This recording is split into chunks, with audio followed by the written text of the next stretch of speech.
쥐가 다 나를 버리리라. 이는 기록된 바 내가 목자를 치리니 양들이 흩어지리라. 이렇게 예고하신 예수님의 말씀처럼 겟세마네 동산에서 기도를 마치신 예수님이 가룟 유다가 보낸 가룟 유다와 함께한 이 군사들에게 붙들려서 가야바의 법정에 가실 때에 제자들이 뿔뿔이 흩어지는 모습을 보여주고 있습니다. 이 말씀 우리가 하나씩 살펴볼 터인데 그 전에 먼저 우리 지난 시간에 배운 말씀들 복습해 봅니다. 베드로가 거듭되는 경고에도 오늘 내가 나를 부인하리라. 거듭 경고했습니다. 자, 이런 예수님의 말씀을 무시하고 누구를 믿었어요? 말씀이 아니라 뭘 믿었습니까? 자신을 믿었어. 근데 여러분 기억하시길 바랍니다. 세상에 제일 못 믿을 게 납니다. 그걸 알아야 철이 드는 거예요. 나를 믿지 않길 바랍니다. 아이, 나는 자신 있다. 그런 사람들이 꼭 자신 있게 넘어져. 자기를 믿지 않길 바랍니다. 여러분, 보디발의 아내가 이 요셉을 유혹할 때 이 요셉이 어떻게 했어요? 도망쳤어. 그래야 돼요. 아이, 나는 이길 수 있어. 아니요. 그럼 넘어집니다. 여러분, 다윗이 왜 넘어졌어? 아, 여자가 목욕하고 있으면 집에 들어가야지, 방에. 왜 쳐다보고 있어? 그러다 넘어진 거예요. 복 있는 사람은 죄인의 길에 교만한 자의 자리에 그러니까 함께하지 말아야 합니다. 죄 짓는 자리에 믿지 않길 바랍니다. 자신을. 알겠습니까? 예. 베드로가 자신을 믿다가 우리가 믿어야 될 대상은 뭐예요? 예수님이고 예수님의 말씀이에요. 믿을만 합니다. 트러스워디. 여러분 믿으신 분이 믿을 수 있어. 믿을만해. 그러나 믿을 만한 대상이 못 되는 게 나 자신이에요. 나를 믿지 말고 누구를 믿어라? 가끔 그러잖아요. 내 주먹을 믿어라. 아니요. 나는 믿을 사람이 못 돼요. 예수님만 믿을 수 있게 되길 바랍니다. 여튼 자신을 믿다가 예수님을 모른다고 몇 번이나? 완전의 숫자예요. 더 이상 뭐 핑계 댈 수도 없습니다. 한두 번에 하면 뭐 어쩌다가 실수로 했다고 할 수 있지만 3번은 완전의 숫자예요. 핑계를 댈 수 없는 거예요. 십자가를 지시기 위해 겟세마네 동산에 올라가신 예수님. 이 겟세마네가 무슨 뜻이라고요? 기름 짜는 틀이라는 뜻이에요. 방앗간이죠, 일종의. 근데 여러분 기름을 몇 번 짠다고요? 예, 처음엔 엑스트라 버진 그래서 이것은 하나님께 바칩니다. 맨노라의 등불. 그리고 또 제사를 지낼 때 특별히 소제를 드릴 때는 기름을 같이 아니면 제사장들에게 기름을 부을 때 그럴 때 사용되는 것이 엑스트라 버진 첫 번째 기름이고 두 번째 기름은 그냥 가정에서 먹는 식용유입니다. 세 번째 기름은 허드렛 기름이에요. 그래서 특별히 뭐 가정 등잔 같은 거 킬 때 그때 쓰는. 그래서 3번을 짭니다. 예수님이 겟세마네 동산에서 몇 번? 네, 3번을 그야말로 땀방울이 핏방울이 들어. 이 기름도 처음 나올 때는 이런 게 초록 색깔이지만 마지막에 짤 때는 핏빛처럼 나와요. 예수님 그렇게 자신을 짜내서 십자가를 지기 위해서 기도하신 겁니다. 그리고 그 기도하셨기에 십자가를 지실 수 있는 거예요. 시험에 들지 않게 기도하시길 바랍니다. 항상 기뻐하라. 쉬지 말고 범사에 이게 여러분 데살로니가 전서 후서인가요? 전서인가? 헷갈리는데 이게 종말에 관한 말씀을 주시고 나서 마지막 주신 권면이에요. 항상 기뻐하라. 마지막 때를 사는 성도들 찡그리지 마셔요. 우리에겐 여러분 종말의 소식이 기쁜 소식이야. 쉬지 말고 왜? 시험이 많아. 마지막 때 워낙 시험이 많습니다. 우리 교회도 뭐 하려고 그러니까 계속 시험이 찾아오잖아. 속된 표현으로 터가 쓴 교회예요. 마귀의 역사가 강합니다. 기도 많이 하시길 바랍니다. 기도해야 여러분 이길 수 있어요. 여러분 믿음 생활 제대로 하려고 그러면 계속 건드려. 그리고 범사에 감사하시길 바랍니다. 쉬지 말고 기도하라. 아무튼 그럴 수 있게 되길 바랍니다. 예. 자, 시험에 들지 않게 깨어 기도하라 라고 권면하셨는데 이제는 오늘 본문을 통해서 이어지는 말씀을 통해서 교훈들 한번 살펴봅니다. 43절 시작.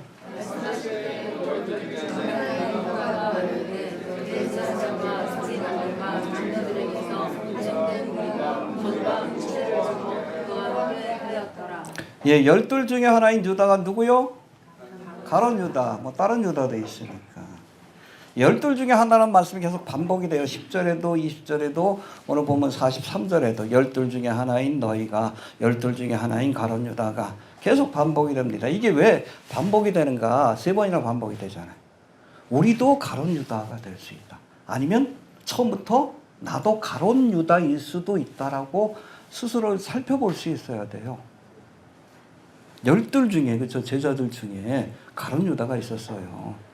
여기 나와 계시지만 이 가운데도 가룟 유다가 있을 수 있습니다. 그게 혹시 나가 아닌가, 내가 아닌가, 스스로를 돌아보시길 바랍니다. 뭘 가지고? 말씀을 가지고 비춰보세요. 말씀은 거울이에요. 내가 혹시 가룟 유다를 닮은 사람이 아닌가. 오늘도 성경 말씀을 통해서 왜 가룟 유다가 예수님을 배반했는지 그 말씀을 통해서 비춰보는 거예요. 이 모습이 혹시 내 모습이 아닌가. 아직은 우리가 회개할 기회가 있잖아요. 그렇잖아요. 지금은 여러분 보세요. 가라지도 알곡이 될 그 기회가 있습니다. 할렐루야. 그렇잖아요. 예수님이 씨 뿌린 비유 설명할 때 원래는 알곡을 심었는데 밤에 누가 가라지를 뿌렸어요? 원수들이, 사탄 마귀가. 그랬더니 예수님이 뭐라 그러셔요? 다 뽑을까요? 그랬더니 뭐라고 하십니까? 그냥 내버려 둬라. 알곡이 상할까 걱정스럽다. 거기엔 또 다른 이유가 있어요. 하나님이 역사하시면 가라지도 알곡이 될 수 있어요. 그거 하셔야 돼요. 예수를 비판하러 왔다가 예수 믿는 사람들이 되는 경우가 있어요. 가룟 유다였지만 올 때는, 떠날 때는 베드로가 되는 사람도 있어요. 할렐루야. 그러니까 돌아볼 수 있게 되기를 바랍니다. 내가 혹시 가룟 유다의 성품, 가룟 유다 같은 믿음을 갖고 있는 것은 아닌지 돌아보고 이제라도 회개하고 다시 시작하면 돼. 아직 예수님 안 팔아먹었잖아. 그 정도까지는 아니잖아. 아직은 기회가 있는 겁니다. 그래서 열둘 중에 하나 계속 반복합니다. 3번이나 반복했어요. 그건 뭐예요? 열둘 중에 하나가 내가 될 수도 있다 라는 생각을 가지고 늘 자신을 살펴볼 수 있게 되기를 바랍니다. 그 이어지는 말씀을 보니까 해봅시다. 대제사장들과 서기관들과 장로들에게서 파송된 무리가 누구요? 대제사장, 서기관, 장로. 사내들인 공이에요. 우리로 따지면 국회의원들이 총동원이 된 거예요. 공적인 행위입니다. 공적으로 예수님을 붙잡아서 십자가에 죽인 거예요. 이스라엘을 대표하는 사람들이. 그래서 이스라엘이 멸망한 거예요. 사적으로 죽인 게 아니에요. 공적인 자리에서 결행을 해서, 또 뒤에도 나오겠지만 공적인 자리에서 재판을 해서 예수님을 죽였기 때문에 이건 공적인 이스라엘의 죄입니다. 그래서 이스라엘이 멸망한 겁니다. 이해되시죠? 개인적으로 했다면 개인만 심판을 받으면 되죠. 이스라엘 공적으로 이런 일을 행했기 때문에 여러분 회복되려면 공적으로 예수님을 받아들여야 돼. 예수님을 메시아로 인정해야 돼. 언제? 7년 되어가는 때 일어나는 겁니다. 할렐루야. 자, 예수를 잡으러 온 무리라고 돼 있는데 여기 보니까 오늘 본문에는 대제사장, 서기관, 장로들에게 파송된 무리 이렇게 돼 있지만 여기 조금 더 구체적으로 요한복음 18장 3절에 보면 한번 찾아봅시다. 요한복음 18장 12절을 찾아봅시다. 179페이지. 이 요한복음은 조금 더 어찌 보면 좀 피하고 싶은 내용들을까지도 다 여기다 기록을 해놨어요. 마가복음에서 일부러 빼놓은 것이 있습니다. 18장 12절을 봅시다. 18장 12절. 예, 시작.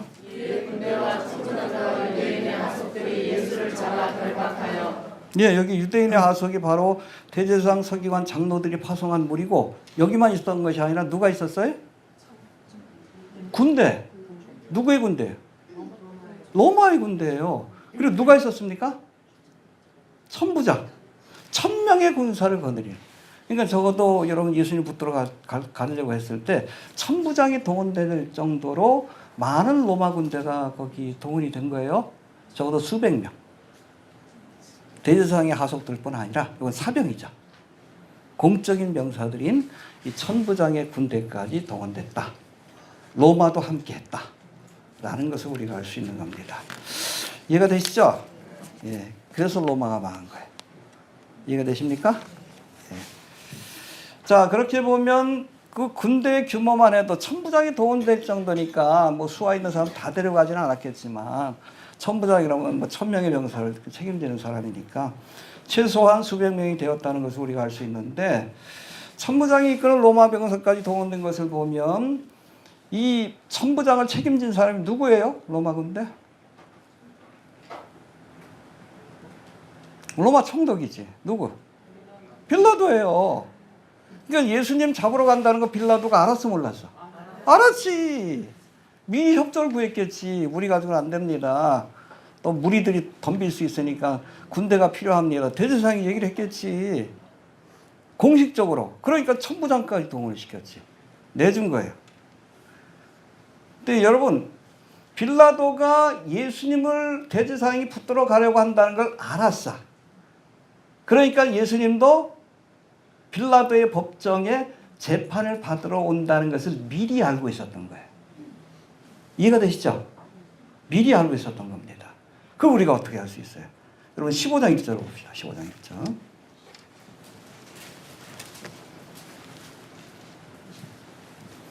자, 시작.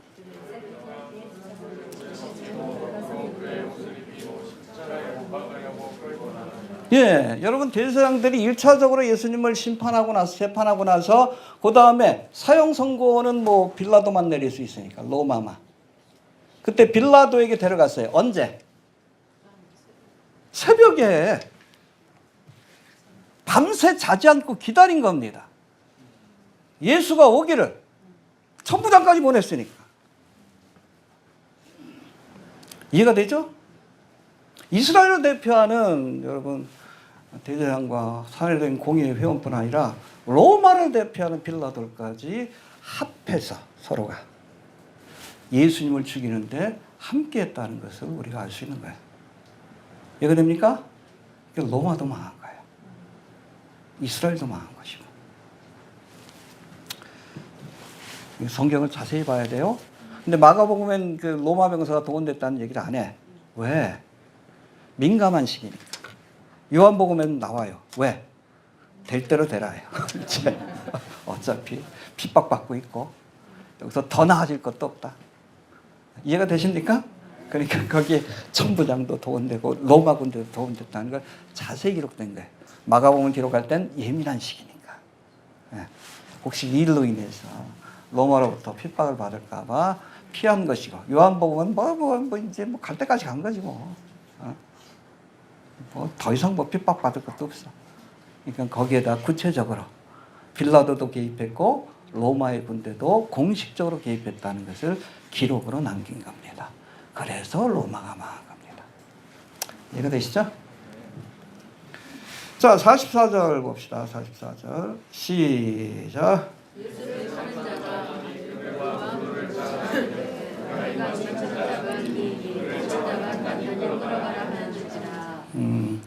군호라고 하면 헬라어로 시세몬이라고 되어 있는데 암구호를 이야기합니다. 군대에서 우리 암구호 얘기하잖아. 비둘기 그러면 뭐 날아갔다 뭐 이런 식으로 대답을 해야 돼요. 안 그러면 총 쏩니다. 그렇잖아. 저기 누가 나타났는데 그 사람이 아군이 적군인지 밤엔 모르잖아. 그러니까 반드시 암구호를 하게 돼 있어요. 그래서 그날 바뀝니다. 나비 그럼 뭐 똥파리 이렇게 받든지 이런 식으로 해야 돼. 그날. 그러니까 이 암구호를 짠 겁니다. 군인들이 암구호에 익숙하니까. 해봅시다. 군호를 짜. 여기 군호는 뭐예요? 암구호, 구체적인 암구호는 여기 많은 사람들 모여 있는데 누굴 잡아갈지 모르잖아.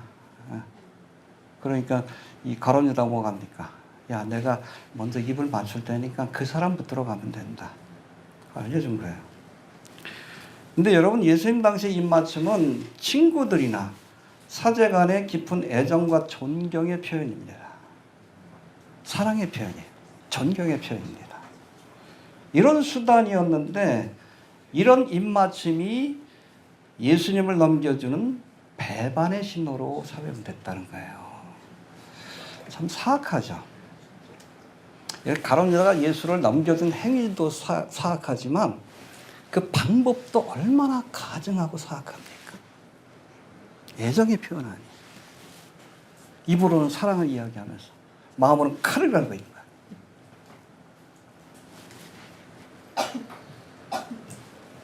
내 백성이 입으로는 그리스에게 평화를 말하나 마음은 해를 꾸미는도다. 이 가룟 유다가 바로 그런 사람. 입으로는 사랑을 얘기하고 행동으로는 예수님을 입맞추면서 사랑합니다, 존경합니다.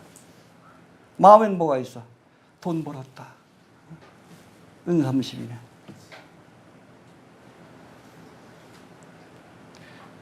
여러분, 이처럼 말과 행동이 다른 사람, 마음과 말하는 것이 다른 사람, 위선자라고 얘기하는데 가면을 썼다. 외식하는 자라고 표현하죠. 이런 사람은 가룟 유다의 길을 가요. 진실해야 합니다. 말과 행동이, 마음과 행동이. 그렇지 않은 사람은 가룟 유다가 될 가능성이 농후합니다. 알겠습니까? 45절 46절 봅시다. 시작.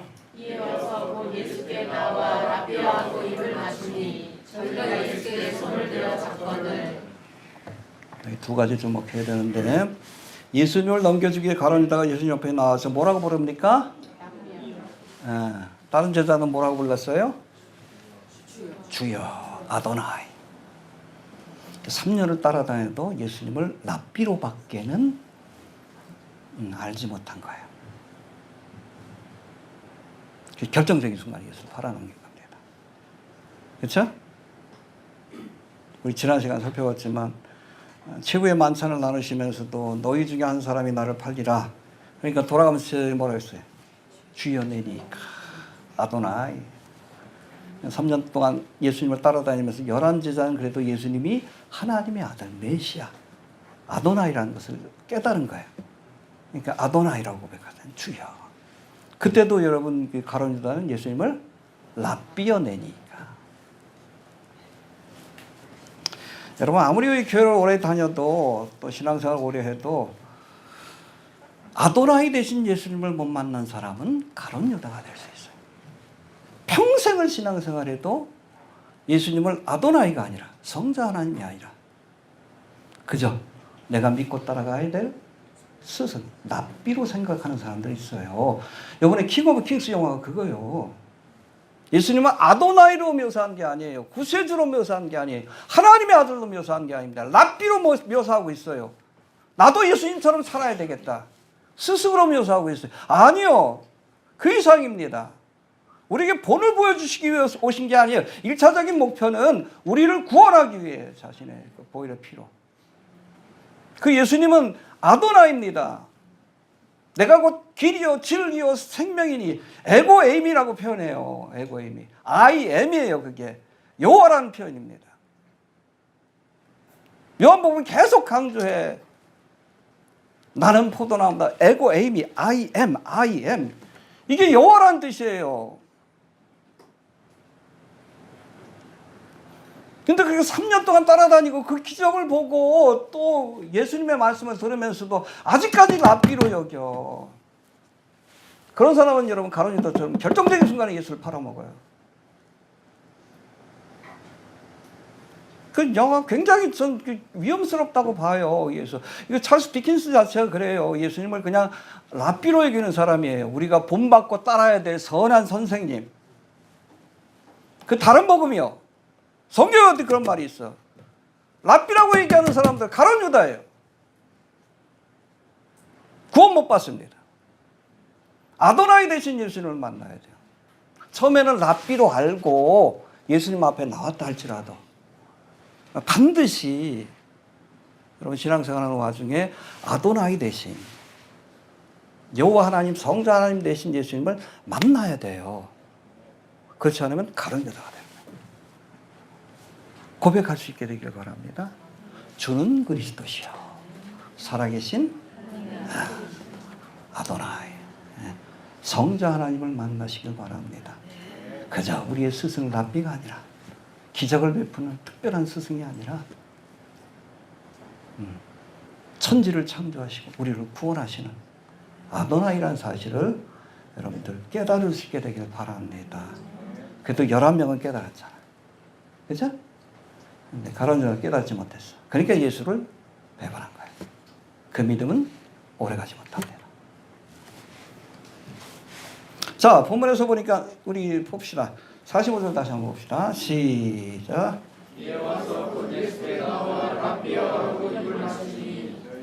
예, 여기 보니까 누가 먼저 와서 입맞춤한 거예요?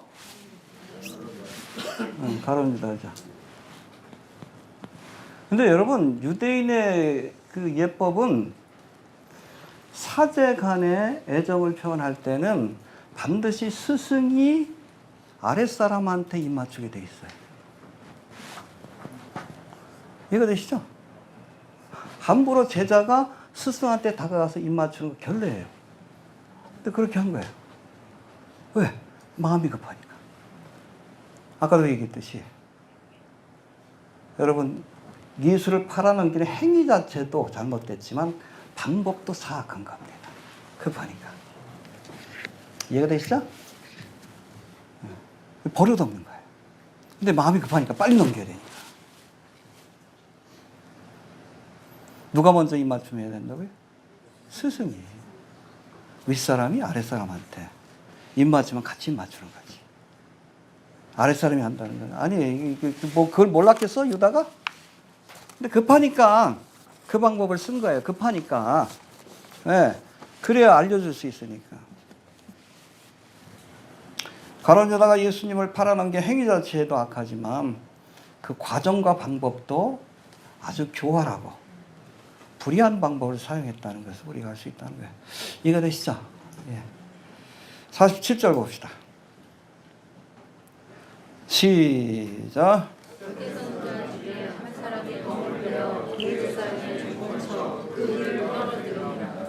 예, 여기서도 사람 이름이 빠져 있죠. 이 검을 빼어가지고 친 사람이 누구요? 베드로. 이때만 해도 혹시 베드로에게 피해가 갈까봐 이름을 숨긴 거예요. 근데 요한복음엔 나옵니다. 왜? 이미 죽은 사람인데. 그리고 귀를 쳐가지고 귀가 떨어진 사람이 누구요? 말고지. 이 사람도 이름이 빠져 있어. 왜 빠졌을까, 말고 이름? 누가복음에 나오잖아요. 이 말고가 귀가 딱 떨어지니까 어떻게 예수님이 주워다가 붙여주잖아. 그 예수님의 치유하신 은혜를 경험한 거예요, 말고가. 근데 왜 이름을 기록했을까? 그 이후에 예수를 믿었다고 보는 것이 맞습니다. 초대교회 이론이 된 거예요. 그러니까 말고 이름을 얘기하는 거죠. 그 말고가 그 말고야. 이해가 되시죠? 저 말고 아들인데 그 말고가 그 말고야. 그 아버지가 귀가 잘렸는데 예수님이 그걸 고쳐주셨어. 할렐루야. 여러분, 예수님은 우리와 같은, 그가 채찍에 맞음으로 너희가 나음을 입었도다. 우리 같은 죄인들을 위해서 십자가를 지실 뿐 아니라, 잘 들으세요, 자기를 죽이려고 했던 말고 같은 죄인들의 그런 질고도 고쳐주시기 위해 십자가를 지신 겁니다. 할렐루야. 이게 주님의 사랑이에요. 그 사랑을 깨닫고 예수를 믿은 거지. 이해가 되시죠? 자, 본문과 병행 구절인 누가복음 22장과 마태복음 26장을 조금 더 살펴보면, 누가복음 22장 51절에서는 이 사건 직후 베드로가 말고의 귀를 탁 잘랐지. 잘 잘랐네, 그쵸? 그 본래는 귀 자르려고 그런 거예요? 목을 자르려고 그런 거지. 죽이려고 잘못 내리친 거예요. 이해가 되십니까? 이거 움직이는 사람 귀 자르는 게 더 힘들지. 목을 치려고 했는데 싹 피하니까 귀가 잘린 거예요. 그러면서 예수님이 뭐라고 합니까? 이것까지 참으라. 참으라. 해봅시다. 이것까지 참으라. 네, 참아야 한다. 네. 이것까지 하나님 주신 잔이기 때문에 참아야 한다. 그리고 마태복음 26장 52절에서는 이때 예수님이 내 검을 도로 집에 꽂으라. 검을 가지는 자는 검으로 망하는 게 이게 굉장히 중요해. 해봅시다. 검을 가지는 자는 검으로 망한다. 검을 가지고 문제를 해결하려고 했던 베드로에게 검을 가지는 자는 검으로 망한다. 이게 굉장히 중요합니다. 이 검이 뭐예요? 무력과 힘입니다. 이걸로 문제를 해결하려고 하는 사람. 무력과 힘으로. 요즘으로 따지면 뭐예요? 정치력입니다.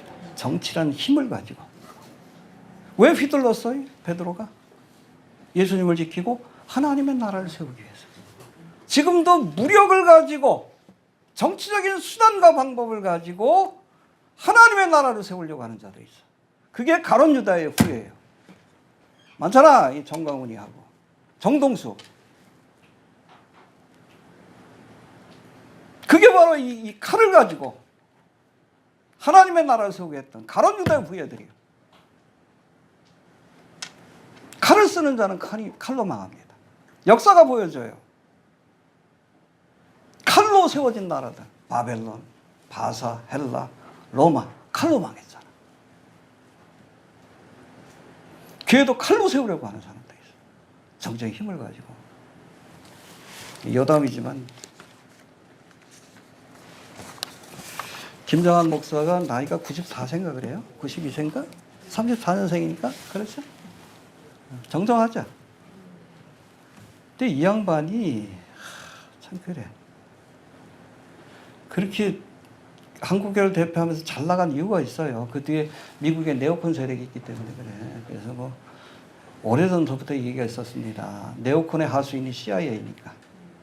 CIA 요원이 아닌가. 뭐 그런 얘기까지 있었어요. 근데 김정한이 항상 네오콘을 대표하고 있으니까 미국에 우리나라 정치인들도 함부로 대하지 못했고, 또 재미난 게 뭐냐면 우리나라 독재 정권들, 이 독재 정권들이 미국한테 인정을 받아야 되잖아. 박정희도 그렇고 전두환도 그렇고, 응? 노태우도 그렇고 이명박도 박근혜도 심지어는 윤석열까지. 그때 그 통로가 된 게 누구예요?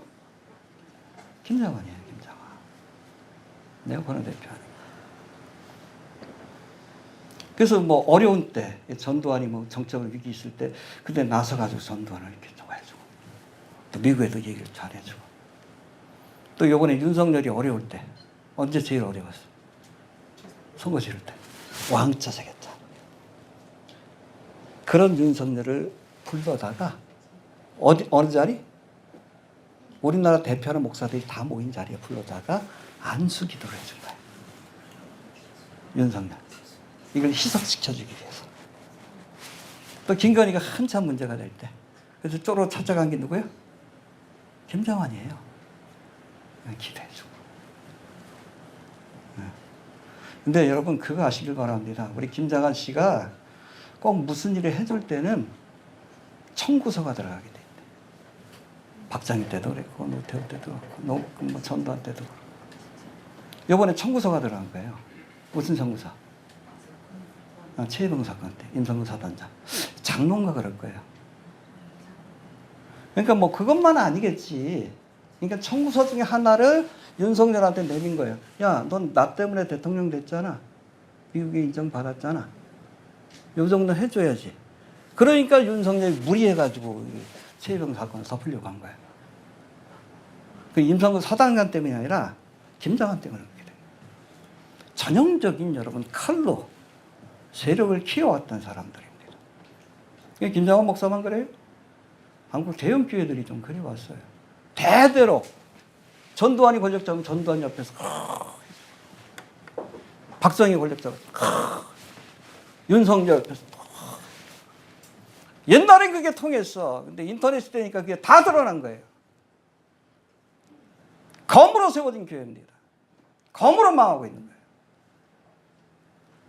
세상 권력을 의지해서 세워진 교회니까 하나님 무너뜨리는 거예요. 검을 쓰는 자 검으로 망하리라. 검사들이 지금 하고 있잖아. 검을 휘둘고 있잖아. 김정한이.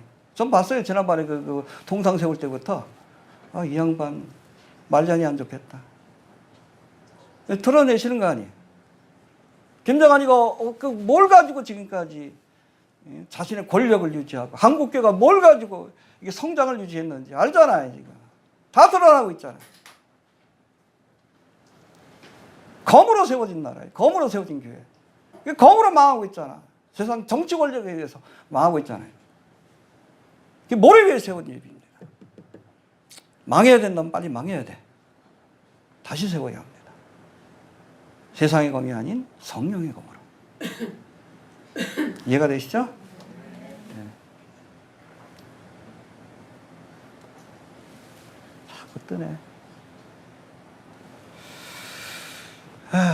답답합니다. 지금도 검으로. 그게 어찌 보면 가락이 남아있는 거예요. 여러분, 뭐 정가운 같은 사람은 김장한이 쓰는 그냥 그 쫄에 불과해. 겉에서 막 떠들고 저거 하지만. 소년보도 마찬가지고. 그 위에 대형교회 목사들. 그걸 대표하는 게 또 김장한이니까. 여태까지 그렇게 해왔던 거예요. 해방 이후. 서북 청년단. 그때부터 시작해서.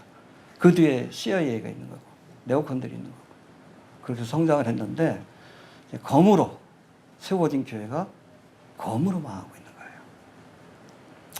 좀 빨리 망해야 다시 세워지지. 그죠? 다 무너뜨려야 재건축이 하는 거예요. 좀 그 생각이 좀 듭니다.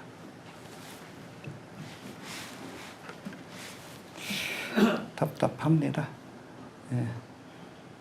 자, 오늘 본문에 보면 한 사람이 검을 빼어 대제사장의 종을 쳐 그 귀를 떨어뜨렸다라고 말씀하고 있는데 여기 귀를 떨어뜨렸다 해봅시다. 귀를 떨어뜨렸다. 킹 제임스 버전을 보면 cut off his ear라고 돼 있어요. 커트한다. 그래서 칼로 커트한다. 귀를 커트했다는 뜻인데 흥미로운 것은 누가 커트했어요? 베드로가. 여기서는 귀를 커트했어. 네.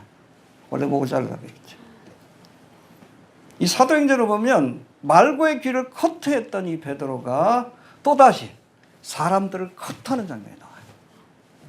이거는 육신을 커트하는 것이 아니라 심령을 커트합니다. 할렐루야. 성령 충만 받고 나서. 그러니까 이전에는, 그죠? 예수님 입장할 때는 육신의 검을 가지고 문제를 해결하려고 했어요. 근데 성령 충만 받고 나서는 뭘 가지고? 성령의 검인. 하나님의 말씀을 가지고 복음을 전할 때 사람들이 마음이 찔려. 그게 영어로 커트라고 돼 있어요. 하트를 커트했다고 돼 있습니다. 그럼 찾아보 넘어갑시다. 사도행전 2장 37장, 38장, 190페이지.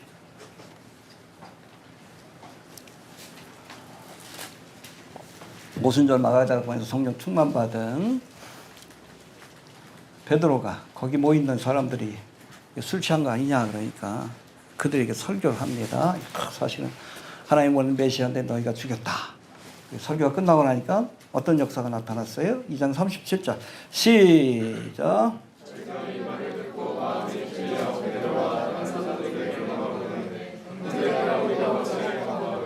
네, 마음에 찔려. 영어 성경에 보니까 they are cut to the heart. 마음을 찌른 거야. 여기는 육신의 길을 잘랐잖아. 마음을 잘라낸 겁니다. 그때 어쩔 거는 회개의 역사가 나타났다라고 말씀합니다. 그러니까 베드로가 뭐라고 합니까? 38절 시작.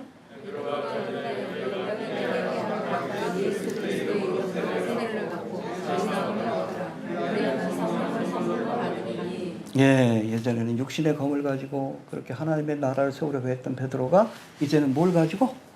성령의 검인 하나님의 말씀으로. 예전에는 육체의 귀를 잘랐지만 이번에는 사람들의 심령을 잘라서 회개로 인도하는 귀한 역사가 나타났다라고 말씀합니다. 그때 그 말씀을 들은 사람 3,000명, 5,000명이 회개하는 역사가 나타난 거예요. 할렐루야. 우리가 하나님의 나라를 육신의 검으로 세우려고 하면 안 돼. 정적인 힘이나 세상적인 방법으로. 뭘 가지고? 우리에게 있는 가장 강력한 무기는 성령의 검. 하나님의 말씀으로 하나님의 나라, 교회를 세워야 하는 겁니다. 할렐루야. 네. 한국교회가 좀 그럴 수 있게 되기를 바랍니다. 자, 48장 넘어갑시다. 48장. 시작.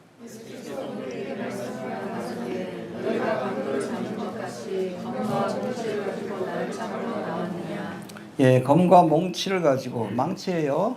뚫고 패는 겁니다. 다시 말해 무력으로 예수님을 잡으려는 시도가 얼마나 헛된 것인지에 대해서 설명하신 것인데 여기 보니까 너희가 강도를 잡는 것 같이 검과 몽치를 가지고 나를 잡으러 나왔느냐. 어림도 없다 뭐 그런 뜻이겠죠. 근데 뒤에 다른 복음서에 보면 여기에 대해서 조금 더 설명하고 있는데 마태복음 26장 53절에 보니까 너는 내가 내 아버지께 구하여 지금 12영이 더 되는 천사를 보내시게 하실 수 없는 줄로 아느냐. 할렐루야. 얘는 예수님이 원하시기만 하면 12영이 더 되는 천사를 보낼 수 있다는 거예요. 이 영이라는 단어가 헬라어 레게온인데 영어로는 리전이라고 되어 있습니다. 로마의 일개 군단을 일컫는 단어입니다.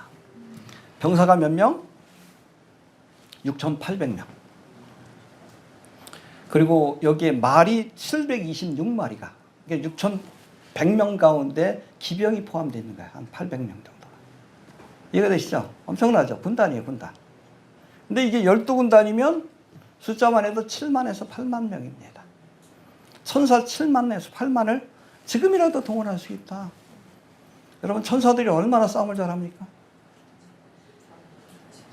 그 11기하 19장이 나와요.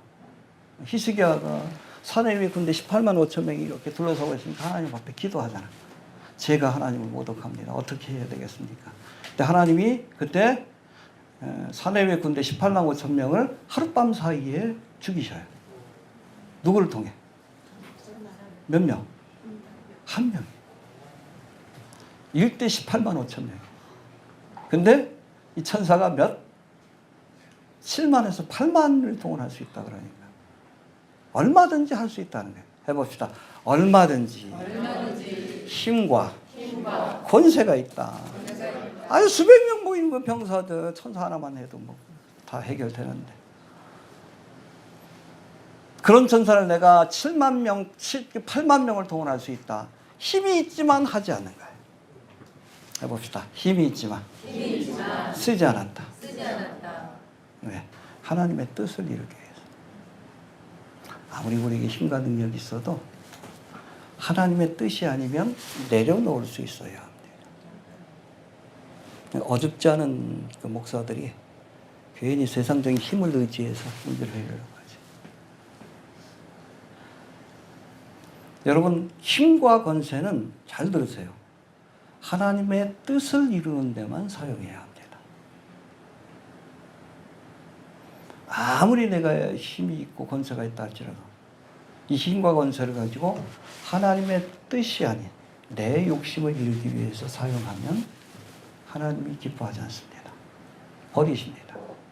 예수님에게는 그런 권세와 능력이 있지만 십자가의 길이 하나님이 맡겨주신 사명이고 뜻이었기에 이 힘을 사용하지 않은 겁니다. 그럴 수 있게 되길 바랍니다. 예, 그래야 돼요. 진정한 하나님의 사랑입니다. 자, 그리고 설명하시는 말씀이 49절에 나오는데 시작.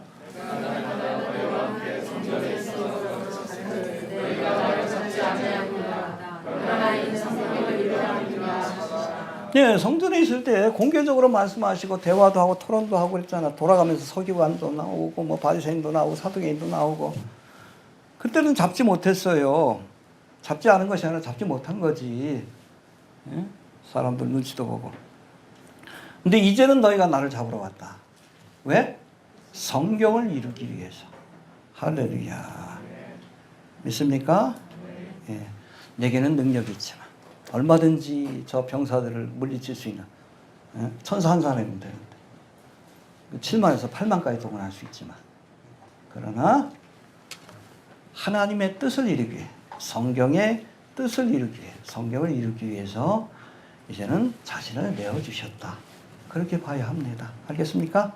붙들러 간 게 아니에요. 힘이 없어서 내어주신 겁니다. 뭘 위해? 성경을 이루기 위해서. 할렐루야. 우리도 하나님의 뜻, 성경이 하나님의 뜻이니까 우리를 향하신 하나님의 뜻을 이루기 위해서 필요하다면 우리 자신을 내어드릴 수 있어야 합니다. 누구처럼? 예수님처럼. 믿습니까? 예. 자, 이제는 이후 사건이 기록되어 있는데 50절 한번 봅시다. 20절. 예수님 붙들려 가실 때 일어난 사건. 시작. 예, 왜 도망했어요? 붙들릴까 도망한 거지. 근데 미리 예언하셨죠, 예수님이? 예, 내가 붙들리면 너희가 다 도망갈 거다. 그건 뭐 성경에도 예언돼 있다. 스가랴 13장에 예언돼 있다. 예? 너희가 다 나를 버리리라. 이는 기록된 바 내가 목자를 치리니 양들이 흩어지리라 하였느니라. 27절에서 예언했는데 그 예언이 성취되는 과정이라고도 볼 수 있어요. 주님이 말씀하시면 사건이 됩니다.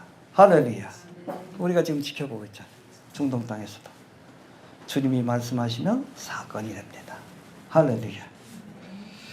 자, 이 사건은 또 다 버릴지라도 나는 그러지 않겠다. 누가 얘기했죠?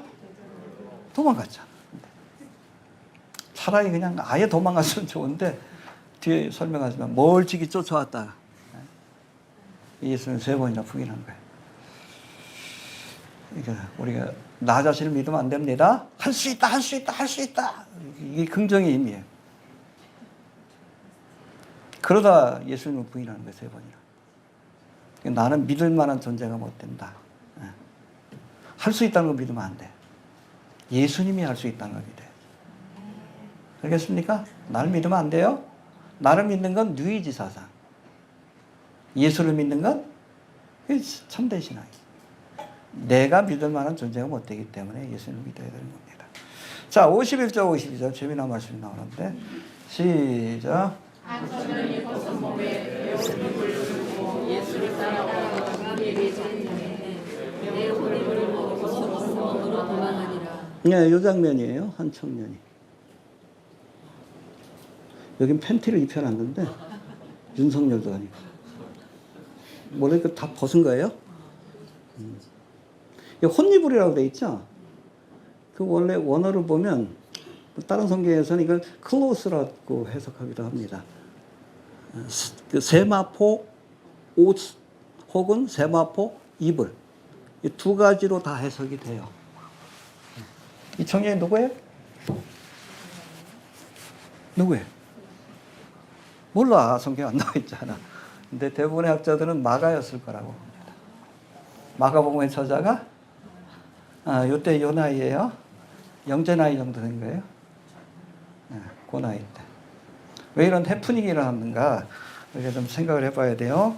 이 청년이 누구였는지에 대해서 여러 가지 견해가 있지만 대부분의 신학자들은 이 청년이 마가복음의 저자인 마가일 것으로 추측합니다. 그러니까 자기 이름 기록 안 한 거예요. 요한복음에도 요한이 뭐라 그래? 예수님이 살아가는 제자라고 이렇게 간접적으로 표현되어 있어요. 저자가 요한인데. 마가일 것으로 보고 있는데 잘 들으세요. 이제 예수님이 마가의 다락방에서 뭘 하셨죠? 최애 만찬을 하실 때 그때 우리 영자가 얼마나 호기심이 많겠어. 쳐다보고 있었겠죠? 몰라. 예수님 빵 조각 하나 더 줬을지도 몰라. 같이 밥을 먹었던지 쳐다보고 있었겠지. 야, 이거 뭔가 저분이 예수님이야? 12제자 뭐 이상한 거 하시네. 쳐다보고 있다가 이제 예수님이 거기에서 어디로 가십니까? 겟세마네 동산 기도하러 가시니까 마가는 뭐 했을까요? 이제 방에 들어가서 잤겠지. 혼집을 뒤집어 쓰고. 그렇죠? 근데 조금 시간이 지나니까 갑자기 군대들이 와가지고 문을 두드려. 누가 데리고 온 건데? 가룟 유다가. 가룟 유다가 떠날 때 예수님 어디 있었어? 마가의 다락방이지. 그러니까 제일 먼저 마가의 다락방에 찾아왔겠지. 이해가 되십니까? 먼저 겟세마네 동산에 간 게 아니에요. 마지막으로 온 장소 어디요? 마가의 다락방이지. 두들겼겠지. 보니까 없어. 그러니까 또 어디로 갔어요? 예수님이 겟세마네 동산에서 밤에 기도한다고 하니까 간 거예요. 그때 그 좋은 구경을 놓칠 수가 없잖아. 누가? 마가가. 뭔지 딱 그거 보러 간 거예요. 왜 갑자기 말고의 귀가 뚝 떨어지고 막 하더니 그냥 군사들이 자기를 잡으려고 그래. 예수를 잡아야 되는데. 그러니까 급한 마음에 혼집을 뒤집어 쓰고 있다. 이게 붙으니까 이거 다 이거 던져버리고 그냥 나간 거예요. 뻘거벗고. 이해가 되시죠? 대충 그림이 그려지죠? 그런 모습이다라고 이렇게 보시면 됩니다. 마가가 어찌 보면 부끄러운 경험이 있어 자신의. 그런데 이거를 여기다 남겨둔 이유가 뭡니까? 예수님의 곁에 아무도 없었다는 걸 상징적으로 보여주기 위한 장면이라고 보시면 돼요. 이해가 되시죠? 다 도망갔다. 나도 도망갔다. 해봅시다. 나도 도망갔다. 이게 우리의 모습이에요, 마가가. 이해가 되시죠? 자, 본문에는 이 청년이 벗어던진 것이 혼이불. 그래서 다른 어떤 성경에는 린넨 시트라고 돼 있고 혼이불이라는 뜻이에요. 세마포로 만든 겁니다. 혹은 린넨 크로스라고도 해석이 됩니다. 두 가지 해석이 가능한 거예요. 그러니까 헐렁한 잠옷을 입고 있을 수도 있고 혼이불일 수도 있습니다. 제가 보기엔 잠옷일 것 같다는 생각이 좀 다 드는데, 오늘을 보면 이 단어가 신돈이라고 해서 세마포로 의미합니다. 굉장히 귀한 천입니다. 세마포. 이건 당시에, 왜냐하면 이스라엘에서 이게 만들어진 게 아니기 때문에 그래요. 귀한 천이었기 때문에 아무나 사용하지 못했고, 가끔 부잣집에서 이 세마포를 가지고 뭘 했어요? 잠옷을 만들어 입었습니다. 마가가 부잣집 아들이야. 이해가 되시죠? 그러니까 그 다락방도 빌려줄 수 있었던 거예요. 바로 이 마가가 이 세마포 잠옷을 입고 겟세마네 동산까지 쫓아갔다 구경하려고. 병사한테 붙들리니까 이거 탁 벗어 던지고 도망간 거예요. 상황이 좀 이해가 되시죠? 네. 자, 본문에는 혼지불로 번역된 세마포라는 단어가 이후에 성경에 2번 정도 다시 등장합니다. 중요한 사건에. 그 첫 번째가 마가복음 15장 46절이에요. 읽어보고 갑시다. 15장 46절. 여기도 세마포가 나옵니다. 여기 혼입은 세마포예요. 똑같은 단어가 나옵니다. 15장 46절. 15장입니다. 14장이 아니라. 시작.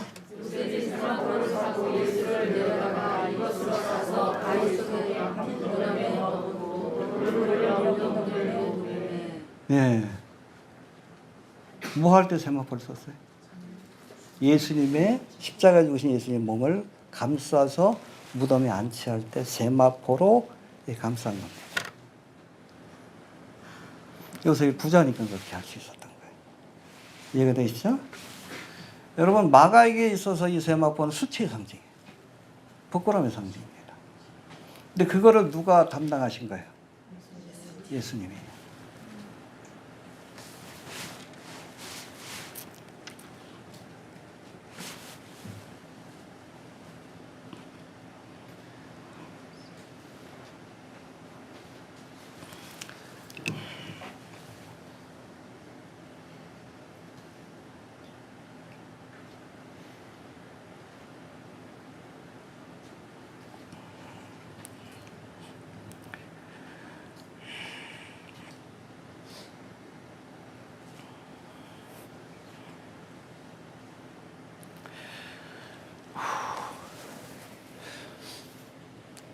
그 다음 세 번째 세마포가 등장하는 거 혹시 아시겠어요?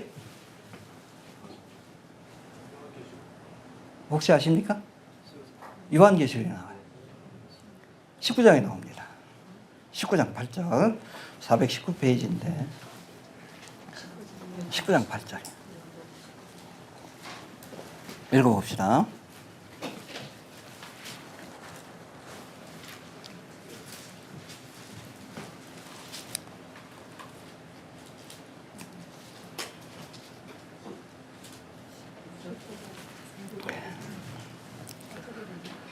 장 8절 시작.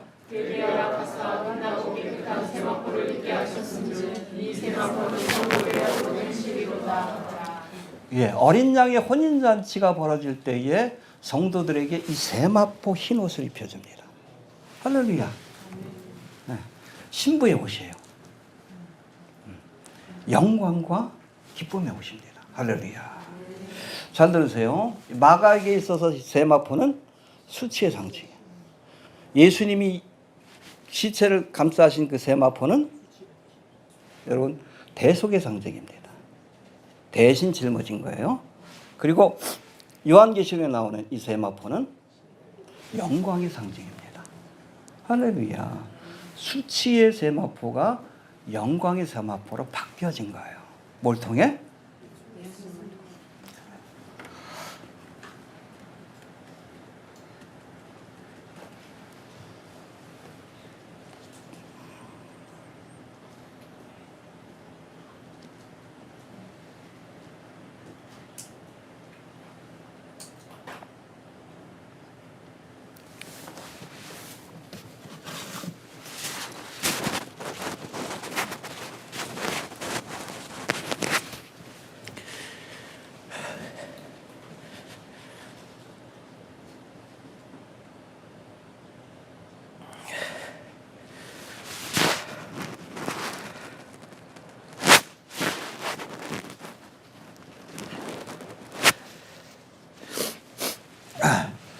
비슷한 사건이 창세기에 나오죠. 아담과 하와가 범죄하고 나서 자신들이 벗은 걸 알게 됐어. 왜? 눈이 밝아져가지고. 지식의 열매입니다, 선악과는. 근데 그 지식이 뭐냐면 죄에 대한 지식을 얻게 된 거예요.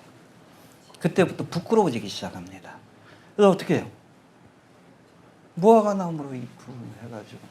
그래서 선악과가 무화과 나무라는 얘기가 있어요. 그 유대 그 사회에서는. 먹은 게 선악과였다. 그것으로 수치를 가졌는데 오래 못 가잖아. 태양만 좀 떠오르면 그냥 시들어 버리니까. 그러니까 그것을 벗기시고 하나님이 뭘 예비하십니까? 가죽. 무슨 가죽이에요? 양가죽이었을 거라고 성경에는 안 나와 있지만 예수님의 대속의 은혜로 수치를 가려주신다. 예. 그렇습니다. 넘어갑시다. 우리 53절 시작.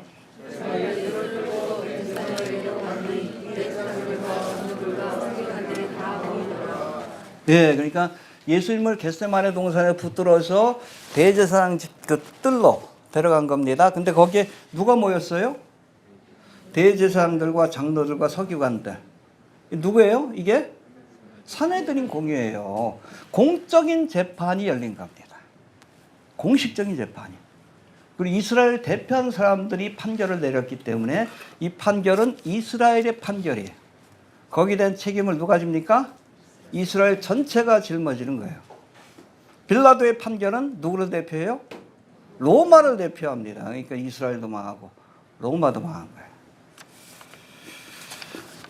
한밤중에 겟세마네 동산에서 예수님을 붙잡은 우리가 예수님을 대제사장들과 장로들과 서기관 즉 사내들인 공회가 모인 대제사장 집에 끌고 갔다는 것인데 예수님을 재판하기 위해서 이제 사내들인 공회가 동원이 된 겁니다. 그러니까 이 재판은 공식적인 재판이에요. 공적인 재판입니다. 그런데 밤중에 열렸어. 왜? 부끄러우니까 집에서. 예수님이 빌라도의 법정에서 재판을 받으시기 전에 열렸던 이 재판은 여러 면에 있어서 적어도 7가지 불법이 자행된 재판입니다. 당시의 법에 의하면. 불의한 재판이에요. 첫 번째 뭡니까? 원래 이스라엘 재판은 축제일 기간에는 이스라엘 절기가 있잖아요. 이때는 재판이 안 열려. 예수님 언제 재판했어? 6월절 때. 첫 번째 불의. 잘못된 재판이에요. 또 두 번째, 유대인의 재판은 법정에 각 구성원이 거기 모인 증인들이 개인적으로 투표를 합니다. 그래서 결정을 내려요. 근데 예수님 재판은 어떻게 돼? 그 투표하는 과정이 있어요? 여론 재판이 인민 재판처럼 불법한 재판입니다. 그리고 재미난 게 뭐냐면 그렇게 모여가지고 배심원들이 내려서 투표를 하는데 모두가 다 유죄라고 하면 풀어줍니다. 그럴 수 없다라고 보는 거예요. 잘못된 거기 때문에. 이해되십니까? 근데 그런 투표 과정이 없어요. 그냥 인민재판이지. 6.25 때 그냥 저 부르주아를 어떻게 할까 죽입시다 그냥 총살시키고 똑같아. 얼마나 불의한 재판이에요. 재판관들이 다 공적인 재판관들이 모였는데도 불의한 재판을 한 거예요. 그리고 여러분, 특별히 사형 판결이 내려지면 그 사람을 24시간 안에 죽일 수 없게끔 돼 있어요. 봐야 되기 때문에 혹시 또 다른 증인이 나타나는지 시간을 주기 위해서. 근데 예수님은 저녁에 밤중에 판결 받으시고 9시에 십자가 지셨어요. 24시간 안 지났어요.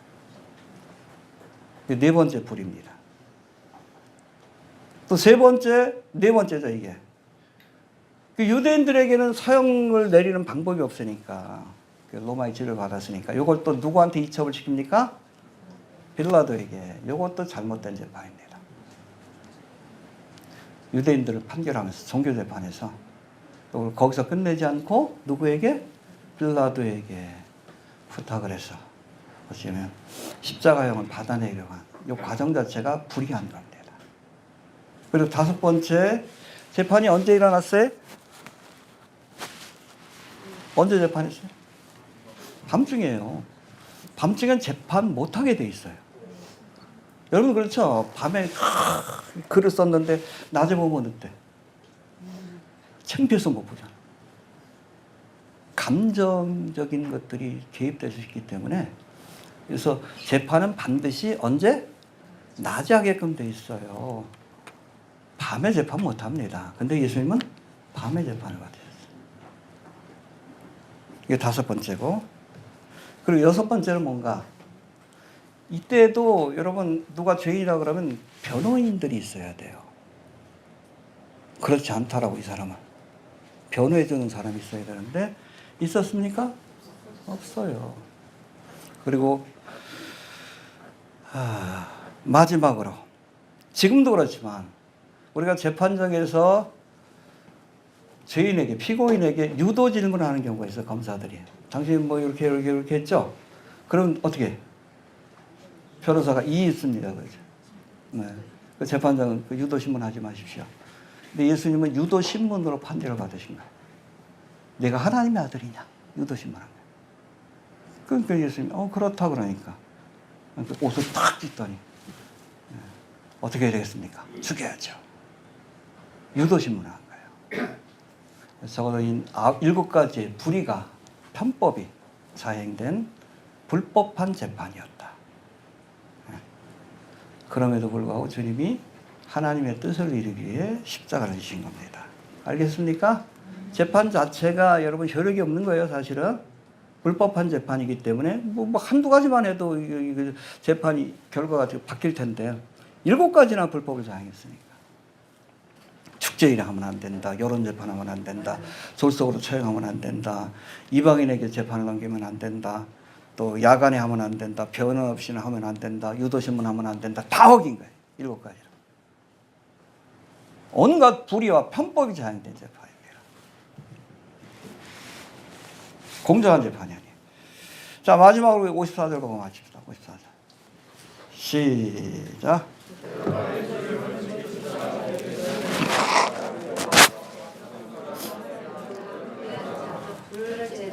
예, 겟세마네 동산에서 군병들에게 붙들린 예수님이 재판을 받기 위해 대제사장 집에 끌려가시자 베드로가 멀찍이 이 모습을 지켜보면서 쫓아갔다. 해봅시다. 멀찍이 쫓았다. 왜요? 어떻게 되나 지켜보겠다는 거예요. 혹시 결정적인 순간에 예수님이 천사를 동원해가지고 이들을 물리치면 지도 칼 빼고 나도 함께 했다. 그러려고. 근데 멀찍이 지켜보다가 정말 예수님이 말씀하신 대로 십자가를 지면 도망가다. 기회주의자입니다. 구경꾼의 태도예요. 여러분 그거 아셔야 돼요. 예수님 공생의 기간 동안에 수많은 구경꾼들이 쫓아다녔잖아. 근데 한 번도 이 무리들에게 마음을 주신 적이 없어요. 그들의 마음을 생각하셨기 때문에. 심지어 여러분 오병이 기적을 이기고 나서 이 무리들을 어떻게 하려고 했어? 예수님을 잡아서 왕으로 삼으려고. 왜? 야, 먹을 걱정 안 해도 되겠다. 경제 문제를 해결해 주니까. 지금도 경제 문제를 해결해 주면 독재해도 좋다 그래 다. 윤석열이 망한 결정적인 이유가 경제를 망가뜨려서 그래. 근데 저들에게 마음을 주지 않았다고 했어요. 왜? 마음속에 있는 게 뭔지 아셨기 때문에. 관망하려는 태도입니다. 적당히 있다가 혹시 예수님이 물리치시면 짠 나타나려고. 아니면 또 그렇게 돌아가시면 자기도 그냥 슬그머니 좀 도망가려고. 그러다가 결국엔 예수님을 3번이나 부인하게 됩니다. 차라리 도망가든지. 차라리 도망가든지. 쫓으려면 끝까지 예수님 곁에 있다. 같이 십자가에 못 박히면 얼마나 영광스러워. 그렇죠? 어차피 죽을 건데. 우편에 강도가 아니라 베드로가 있었으면 얼마나 멋있었겠어. 그렇죠? 예. 그 기회를 놓친 거지. 2번째 기회 때는 뭐 십자가를 진 거죠. 예수님이 라오디게아 교회를 향해서 말합니다. 내가 차든지 더없든지 하기를 원하노라. 내가 이같이 미지근하여 더없지도 아니하고 차지도 아니하니 내 입에서 너를 토하여 내치리라. 믿으려면 화끈하게 믿읍시다.